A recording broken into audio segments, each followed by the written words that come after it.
Devo dizer da satisfação de Pernambuco fazer mais um encontro como esse. Estamos recebendo pessoas de toda parte do Brasil, de outras partes do mundo, que vêm conosco fazer essa reflexão tão importante.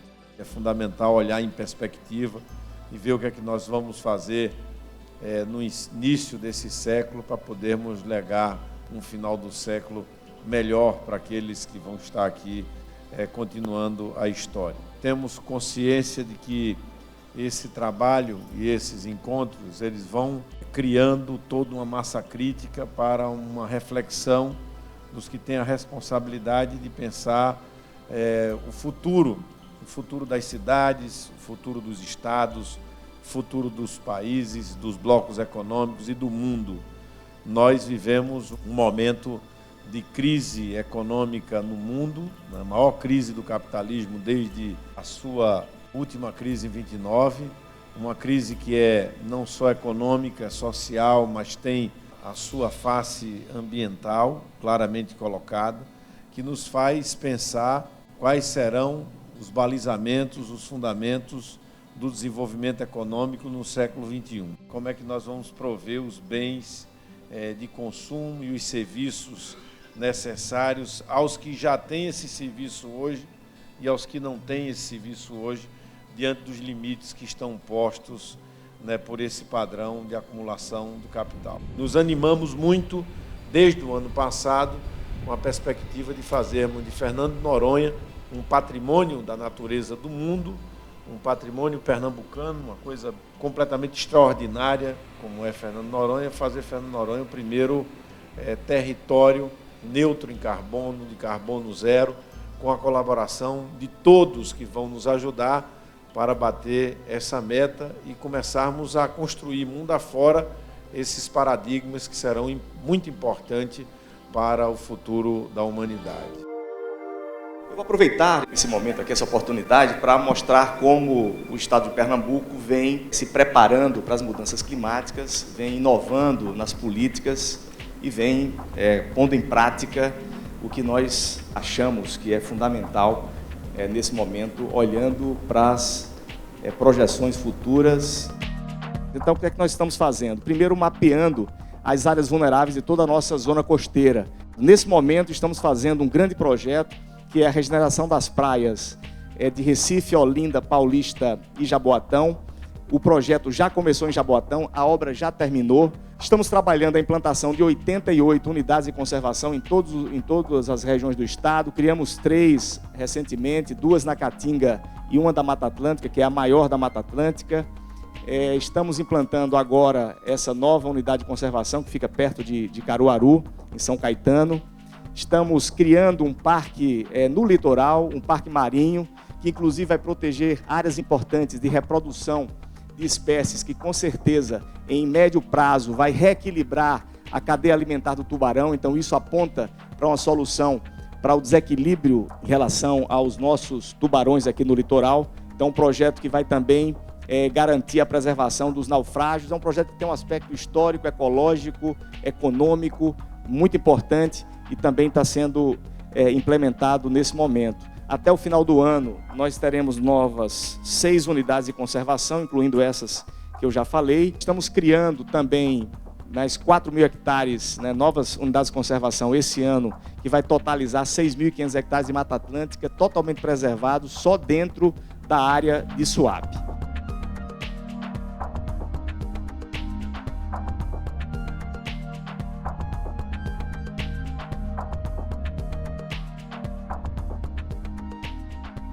We are in a situation in democracy, if you elect someone, follow a party, you want an immediate change in your daily life.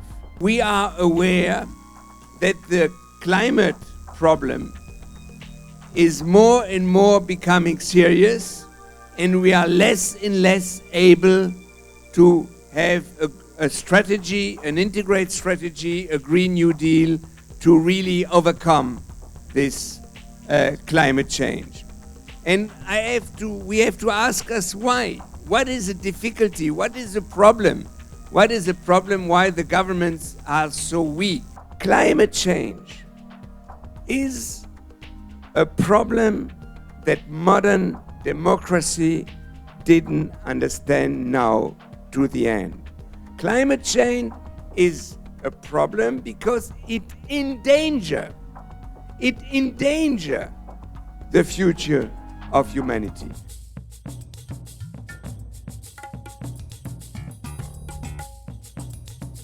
A gente vai pegar uma pequena unidade, uma ilha perdida no meio do Oceano Atlântico, tentar entender quais são os mecanismos que fazem dessa ilha um emissor de gases de efeito estufa, ter consciência de cada um dos fatores, cada um dos vetores de emissões de gases de efeito estufa e, por outro lado, como é que é o processo de redução dessas emissões até chegar no ponto da neutralização das mesmas. E isso é um exercício intelectual, por um lado, cívico-democrático, por outro. Então, quando o governo de Pernambuco decide lançar Fernando de Noronha como primeiro território carbono neutro do Brasil, quiçá do mundo, dependendo de quanto tempo isso durar, ele basicamente está propondo um exercício de raciocínio do ponto de vista intelectual, do ponto de vista científico e do ponto de vista, sobretudo, democrático e cívico. Porque no futuro, esse tipo de raciocínio vai ter que ser aplicado a cada cidade, a cada estado, a cada país, e as pessoas vão ter que aprender a raciocinar da maneira que essa pequena unidade de emissões de gases de efeito estufa, que é essa ilha tão paradisíaca que nós gostamos tanto. Geração de energia elétrica, quase 30%, transporte interno 9% e transporte aéreo 55%, são os grandes pontos, né, que chamam a atenção quando a gente analisa os dados provenientes do inventário de emissões de gases de efeito estufa da ilha. A parte de resíduos, que é o tratamento de efluentes, o resíduo que vem para o aterro sanitário e degrada aqui no aterro sanitário do Recife, e a compostagem que é realizada na ilha, são 4% das emissões totais. E o setor agropecuário, que basicamente é só pecuária, está em torno de 1,5% das emissões. Quer dizer, tem muito pouco espaço em termos de emissão de gases de efeito estufa, lógico, em termos de desenvolvimento sustentável, economia verde, há muito que se fazer nesses dois aspectos. E lembrando que a questão de efluentes está muito ligada à questão de energia elétrica. Principalmente nos últimos anos, onde choveu muito pouco no arquipélago, quase toda a água consumida no local vem de dessalinização, que é muito intensiva em eletricidade. Agora, entrando no plano de mitigação para Fernando de Noronha, mitigação, diferente de compensação, é você reduzir as emissões que você realiza. Você não vai fazer uma redução negativa para compensar suas emissões. Mitigação significa reduzir as suas emissões, as emissões das suas atividades. O primeiro cenário que a gente construiu é o mais simples de todos. Quer dizer, em vez de a gente queimar o diesel B5 com 5% de biodiesel, por que a gente não queima um diesel B20, que tecnicamente é muito próximo ao B5? O fabricante das turbinas a diesel garantem, foi isso que eu ouvi da CELP, o uso da B20 altera muito pouco a operação da usina quando comparado ao B5, e a gente consegue ver uma redução de 1.500 toneladas de CO2 equivalente pelo simples uso do B20 em vez do B5. Algo muito simples de se realizar, exige, lógico, um acordo com a Petrobras, uma real mensuração dos impactos técnicos na geração da UTE de Tubarão, mas é algo relativamente simples. O segundo cenário que a gente fez foi em relação à energia, com 20% do grid de energia renovável. Até hoje isso é um debate entre os especialistas, mas sabe-se que um grid 100% de energia renovável com fontes intermitentes como a solar e a eólica exigem ou o estoque de energia em baterias ou em compressão de ar, que faria os custos do projeto serem muito altos, ou você não pode passar de algo entre... Tem gente que fala 20, tem gente que fala 40, aí depende muito do especialista, de quem você escuta, mas é algo em torno disso. Então a gente construiu esses dois cenários, seria o mínimo 20% e o máximo 40% de energia de fontes renováveis intermitentes, aqui estou falando de solar e eólica. Nesse cenário a gente teria uma redução de 2.100 toneladas de CO2 equivalente, o grid sairia de 0,72 para 0,58. E no melhor cenário a gente estaria falando de 40% do uso da energia renovável, para o grid caindo para 0,43 e a redução chegando a mais de 4.000 toneladas de CO2 equivalente. É extremamente importante a iniciativa do governo do Estado. Nós operamos a usina desde a Constituição de 88, herdamos uma usina construída pelos americanos lá dentro de Noronha. Tivemos muita dificuldade de operá-la, até que houve um sinistro, um incêndio lá em 2007. Hoje nós temos uma instalação muito moderna, mas incompatível com esses temas que nós estamos discutindo aqui. Na verdade, é necessário um esforço coletivo para que a gente consiga ter lá uma geração de energia mais eficiente e principalmente mais sustentável. Nós temos feito um esforço muito grande, a usina hoje ela tem tecnologia de ponta, ela tem controle de emissão, ela está abaixo, atende todas as legislações, mas o nosso sentimento é que realmente falta alguma coisa. E é por isso que nós estamos lá hoje, iniciando a construção de 2 plantas de solar fotovoltaica. Como foi mencionado aqui, a expectativa é que a gente chegue a uns 15% do consumo da ilha, é o que de efetivo está acontecendo na ilha hoje. Encontrar áreas para reflorestamento, no estado de Pernambuco nós estamos com esse desafio de formar um banco de áreas onde realmente a gente possa fazer todo o trabalho de restauração ecológica e as unidades de conservação. Nesse programa que o secretário apresentou, das 88 unidades de conservação, passa a ser um território onde a gente pode fazer a neutralização, né, nessas unidades de conservação, que grande parte estão com áreas degradadas importantes. Então, eu acho que é bem possível e o desafio posto merece, não é, uma dedicação do governo do Estado que está realmente motivado e animado para entrar nesse desafio. Eu acho que são 2 coisas importantes aí, esse problema já levantado, o reflorestamento, que é importante porque é um CO2 que fica lá, e tem os benefícios que qualquer árvore pode trazer.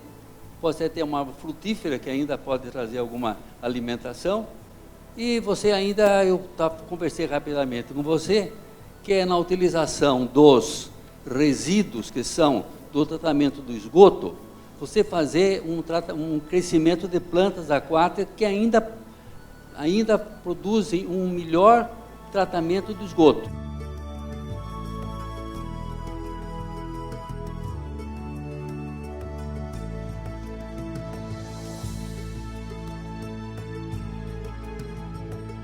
O Brasil é um país realmente vulnerável no que se refere à questão geográfica, porque a gente é um país de muita costa, né, e as costas vão ser atingidas. Em termos de biodiversidade, a gente é o país número 1 em biodiversidade, então nós somos vulneráveis a isso. População, a desigualdade tende a se acentuar, e é um risco muito grande a gente apostar nisso. A economia está muito baseada ainda em agricultura, portanto, depende de clima. Não é um país que está baseada a sua economia em alta tecnologia, que, enfim, uma mudança de temperatura ou de padrão climático não afetaria. O Brasil tem muito a perder, né, mais do que a maioria dos países desenvolvidos. Portanto, eu acho que vale a pena pagar como se fosse uma pólice de seguro. A gente tem muito a perder, então vale a pena investir em mitigar e em adaptar. As implicações das mudanças do clima para o ambiente e sociedade não depende apenas de como a Terra irá responder e reagir à mudança do forçamento radioativo, mas também como é que a humanidade responde a essas mudanças, tanto tecnologia, economia, estilo de vida, as instituições, porque vai depender de como a gente vai aceitar mudar nosso padrão de consumo, aceitar tecnologias novas, cobrar isso dos nossos governos. Também a gente tem um papel importante nisso daí. A primeira questão fundamental é como a humanidade como espécie, em geral, está acostumada a perceber problemas e ameaças de curto prazo, tá? E muito mais ameaças simples e tangíveis. Uma outra questão fundamental é a diferença entre países e regiões na vulnerabilidade e capacidade de adaptação. Isto o que faz? Que, além do problema mais geral do longo prazo e do remoto, o que acontece?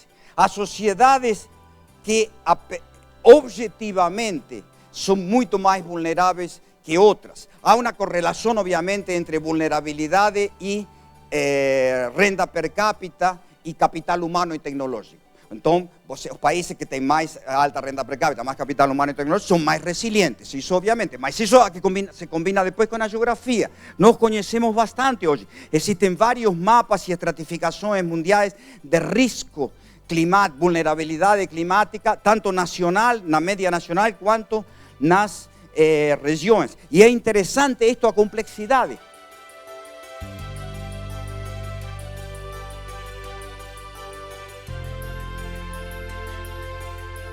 O Nordeste brasileiro ele possui condições climáticas ideais para o desenvolvimento da agricultura econômica.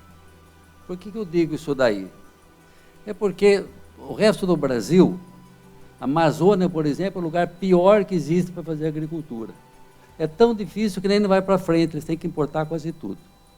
Trabalhei muito tempo na Amazônia e não é por nada, é porque é muita chuva, muita umidade no ar. Em segundo lugar, nós temos o resto do Brasil inteiro, que também para fazer agricultura depende de defensivos agrícolas. Que região que fica? Fica a região do Nordeste semiárido, que pelo tempo que eu venho estudando é a melhor região no Brasil para fazer agricultura, porque não tem a umidade no ar. Aqui inclusive é utilizado nessa região para a produção de sementes, sementes que não podem ter doenças nem pragas, é utilizado aqui. Então, por que é que não existe uma produção agrícola intensiva na região do Nordeste? Qual é o fator limitante que existe? Não é o povo, não é a vontade, não é nada. É simplesmente, chama aí, a falta de água nos momentos certos. Há um problema sério de desafio às ciências, mas está muito mais do lado a saber por que esse chamado capital social que precisaria ser criado e acelerado não ocorre. Há um bloqueio cultural, de onde ele vem, o que se refere, como é que se explica isso, como é que se poderia procurar uma maneira de ultrapassar isso. Eu acho que essa é a grande interrogação que ficou reforçada aqui com essa experiência de ouvir o professor Salatos. Eu vejo que os problemas que aparecem, o que deveriam, né, estar na pauta principal dos gestores públicos, são justamente quanto que a gente tem que usar dessas tecnologias, dessas soluções que foram apresentadas aqui. Não adiantam as médias, não adiantam os números globais.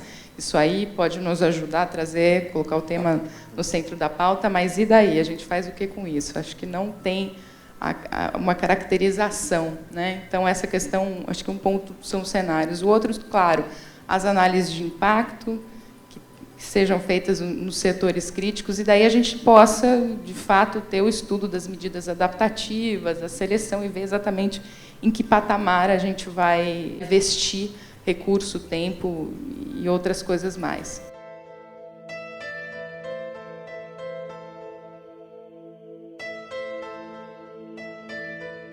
Eu acho que existem 3 pontos que a gente tem que considerar hoje com relação à utilização da energia fotovoltaica no Brasil. Primeiro ponto, né, obviamente nós estamos num estado bastante ensolado, que é o estado de Pernambuco, então a gente tem condições geográficas de estabelecer essa fonte energética no estado e no país. Um segundo ponto é que a gente tem tecnologia, já existe tecnologia. Um correto subsídio, né, promove a criação de uma indústria. Nós já fizemos isso quando criamos a indústria do etanol aqui no Brasil.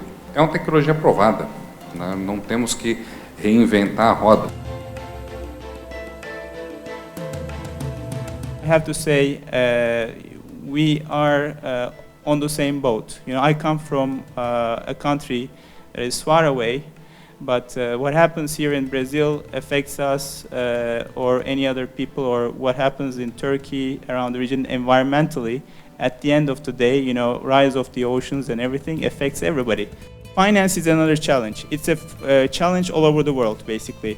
Even in my country, there is always short of capital. Everybody is looking for financing. You know, people look at local financing alternatives, which is not easy. Do ponto de vista da indústria, acho que a primeira coisa a destacar é que esse desafio significa uma oportunidade, né? Oportunidade se você instalar novos segmentos industriais com valor agregado e oportunidades em toda a cadeia, upstream e downstream, tanto na manufatura como também na instalação de painéis, enfim. Na verdade, esse desafio das energias limpas, ele está num contexto maior de um desafio global de limitação da mudança climática perigosa ao limite de 2 graus. Isso é importante ter em mente porque é uma régua na qual a gente mede a suficiência ou insuficiência de todos os nossos esforços.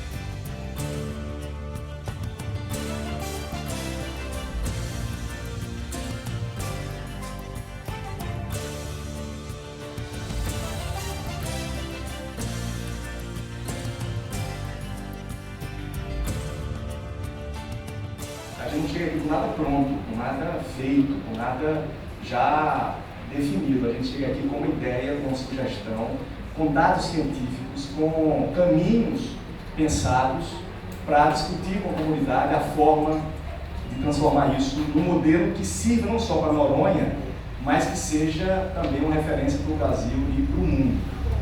Nós sabemos que não existe lugar no mundo hoje, nenhum território que seja totalmente tem as emissões de gases de efeito estufa totalmente neutralizadas. Um dado importante, existem diferentes gases de efeito estufa. Os 3 que são encontrados emitidos na ilha ou para servi-la, né, que é o caso do transporte marítimo de avião. 94% é CO2, é o dióxido de carbono, e é muito fruto da energia ser preponderante como fonte de emissão, né? A combustão de combustíveis fósseis gera basicamente CO2, essa correlação aqui é direta. Nós consideramos o ideal do desenvolvimento sustentável não investir tanto em veículos próprios, em veículos individuais, e sim no transporte de massa, né? Seria interessante colocar linhas de ônibus mais eficientes, com menor intervalo, servindo a população da ilha. Como neutralizar as emissões das companhias aéreas? A gente percebeu, o estudo do Luiz indica isso, que a forma mais fácil no momento de fazer isso é, de fato, cobrando um plus a mais, que seria investindo em certificados de carbono. Eu acho que isso é uma solução precária, embora aceitável nesse momento, é uma solução precária. Eu digo que é uma solução precária, porque, na verdade, ao possibilitar as companhias aéreas de comprarem certificados de emissão, a gente está, de alguma forma, mantendo intactas essas emissões em troca de reduções de emissão que foram feitas em outro lugar, em outro país, em outra parte. Nós já temos a concessão aqui e temos a obrigação de prestar um bom serviço aqui. Gostaríamos muito de ter uma matriz diferente, mas uma matriz diferente talvez não traga a confiabilidade e a qualidade que nós temos hoje aqui. Isso é básico, isso é elementar, é de onde parte tudo. O que é que nós podemos fazer além disso? Aquilo que nós estamos tentando fazer. Utilizar recursos de eficiência, de pesquisa e desenvolvimento para soluções viáveis. Nós estamos colocando aqui em Noronha, no espaço de 2 anos e meio a 3 anos, 30 milhões de reais de recursos.